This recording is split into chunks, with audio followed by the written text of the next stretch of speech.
अस्सलाम वालेकुम वरहमतुल्लाहि वबरकातुहू। उम्मीद है आप सब खैरियत और से होंगे। रूहानी शफा खान चैनल पे आप लोगों का मोस्ट वेलकम है। दिल से इस्तकबाल है। जिन लोगों ने चैनल को ज्वाइन नहीं किया वो ज्वाइन करके सब्सक्राइब जरूर कर लें ताकि बेहतरीन मालूमात आप तक पहुंचती रहे और आपकी मालूमात में इजाफा होता रहे। आज जो टॉपिक हम लेकर आए हैं वो बहुत ही ज़रूरी और इम्पोर्टेंट है। ज़रूरी इसलिए है कि अक्सर ही ये शुबा रहता है कि जो डायबिटीज़ के पेशेंट हैं उनका खान पान कैसा होना चाहिए, उनकी इम्यूनिटी बूस्ट कैसे हो, इम्यूनिटी मजबूत कैसे हो, और कहीं कुछ गलत चीज़ें ना इस्तेमाल कर लें कि डायबिटीज़ में और परेशानी बढ़ जाए। तो डायबिटीज़ के मरीजों का खान पान कैसा होना चाहिए, उनकी रोग प्रतिरोधक क्षमता कैसे बढ़े, यानी कि उनकी इम्यूनिटी सिस्टम बूस्ट कैसे हो, इस ताल्लुक से खान पान क्या होना चाहिए, परहेज क्या होना चाहिए, कैसे कंट्रोल किए, इस ताल्लुक से हम बात करने वाले हैं। टाइप 2 डायबिटीज़ एक गंभीर समस्या है जिसमें इंसान को ब्लड शुगर के उतार चढ़ाव के साथ साथ कई जिस्मानी तकालीफ झेलने पड़ते हैं। जब बॉडी सही तरीके से इंसुलिन रिलीज नहीं करता, इससे ब्लड शुगर मुतासिर होता है। डायबिटीज पेशेंट के लिए ब्लड शुगर को कंट्रोल रख पाना एक बड़ी चुनौती होती है। ये वजह है कि डायबिटीज पेशेंट की इम्यूनिटी भी कमजोर हो जाती है, जिसकी वजह से दूसरी इन्फेक्शन हो जाती है, बीमारियों से ग्रसित हो जाते हैं। कमजोर इम्यून सिस्टम के वजह से ही इंसान बार बार बीमार पड़ने लगता है। तो इम्यूनिटी को बूस्ट करने के लिए कुछ ऐसे फूड्स, ऐसे आहार का इस्तेमाल ज़रूरी है जिससे इम्यूनिटी सिस्टम बूस्ट हो और डायबिटीज़ के पेशेंट की दिक्कतें कम हो।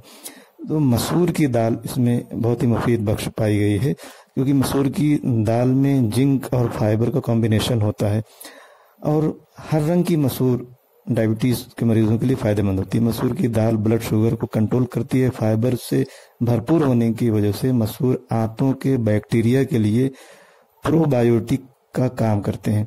इससे इम्यून सिस्टम मजबूत होता है। मसूर की दाल उन लोगों के लिए फायदेमंद है जो वजन कम करना चाहते हैं, तो मसूर की दाल का इस्तेमाल जरूर करें, बहुत ही फायदेमंद है। इम्यूनिटी बढ़ाने के लिए प्रोटीन जरूरी है। ये इम्यूनिटी बूस्टिंग बहुत जरूरी था, जैसे विटामिन ए, विटामिन डी और विटामिन ई, विटामिन के अलावा जिंक, आयरन और सेलेनियम की तरह काम करता है। चने प्रोटीन का बेहतरीन सोर्स है। काले सफेद चने डायबिटीज मरीजों के लिए इम्यूनिटी बढ़ाने के साथ साथ उन्हें एनर्जी देने का काम करते हैं। चने में प्रोटीन के साथ साथ कई खनिज भी मौजूद होते हैं। इससे मसल्स और हड्डियों का विकास भी होता है और मजबूत भी होती हैं।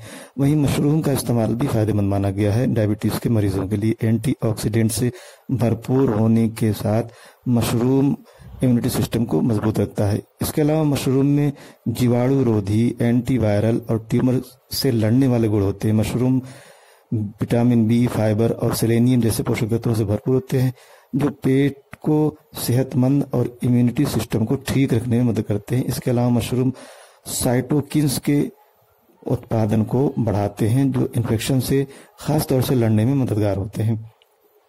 इसके अलावा डायबिटीज के मरीजों के लिए अखरोट का इस्तेमाल फायदेमंद है। अखरोट विटामिन ई और ओमेगा 3 फैटी एसिड्स का कॉम्बिनेशन माना गया है। विटामिन ई एक बेहतरीन एंटीऑक्सीडेंट होता है जो इम्यून सिस्टम को मजबूत करता है, और जब इम्यून सिस्टम मजबूत रहेगा तो फिर परेशानियां दूर रहेंगी।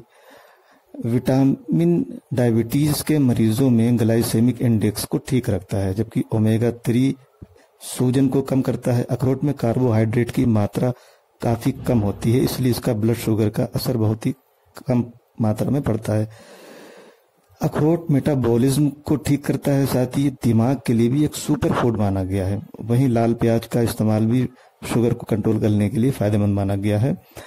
लो ग्लाइसेमिक फूड होने के नाते ये ब्लड शुगर को कंट्रोल में रखती है। लाल प्याज एंटीऑक्सीडेंट से भरपूर होती है जो रोग प्रतिरोधक क्षमता को यानी इम्यूनिटी सिस्टम को बेहतर रखती है। लाल प्याज औषधीय गुणों से युक्त होती है। इसमें मौजूद पोषक तत्व संपूर्ण बॉडी के लिए फायदेमंद होते हैं। लाल प्याज को सलाद के साथ भी खा सकते हैं, चने मिक्स करके खा सकते हैं, खाने के साथ इसका इस्तेमाल कर सकते हैं। वहीं लहसुन जो किचन में हमेशा मौजूद रहने वाला खाद्य पदार्थ है। लहसुन एंटीऑक्सीडेंट से भरपूर होता है जो इम्यूनिटी बूस्ट करने में काफी मदद करता है। लहसुन में एंटी कैंसर गुण पाए जाते हैं। जो लोग मुसलसल तौर से लहसुन का इस्तेमाल करते हैं उन्हें पेट से जुड़ी समस्याएं कम होती हैं। लहसुन औषधि गुणों से भरपूर होता है जिसका इस्तेमाल कई बीमारियों को ठीक करने के लिए भी किया जाता है। वहीं गाजर का इस्तेमाल भी काफी फायदेमंद है शुगर के मरीजों के लिए, क्योंकि गाजर में बीटा कैरोटीन होता है। ये विटामिन ए का अच्छा स्रोत माना गया है। विटामिन ए अलग अलग तरह के सेलुलर प्रक्रियाओं के माध्यम से इम्यून सिस्टम को मजबूत करता है। गाजर का ग्लाइसेमिक इंडेक्स काफी कम होता है, इसलिए डायबिटीज में फायदेमंद है। तो गाजर का इस्तेमाल भी डायबिटीज़ के मरीजों को करना चाहिए। तो ये कुछ कुछ फ्रूट थे जो मैंने बताए हैं, जो डायबिटीज़ के मरीजों की इम्यूनिटी सिस्टम को बूस्ट करेगा और उनकी समस्याओं को कम करेगा। तो उम्मीद करते हैं आज की ये मालूमात आप लोग पसंद ज़रूर आएगी। तो कमेंट के जरिए अपनी राय हम तक ज़रूर पहुंचाएं। फिर किसी दूसरे वीडियो में जब मिलेंगे, तब तक अपनी और अपनों की सेहत का खास ख्याल रखें। बहुत बहुत शुक्रिया, जज़ाकल्लाह।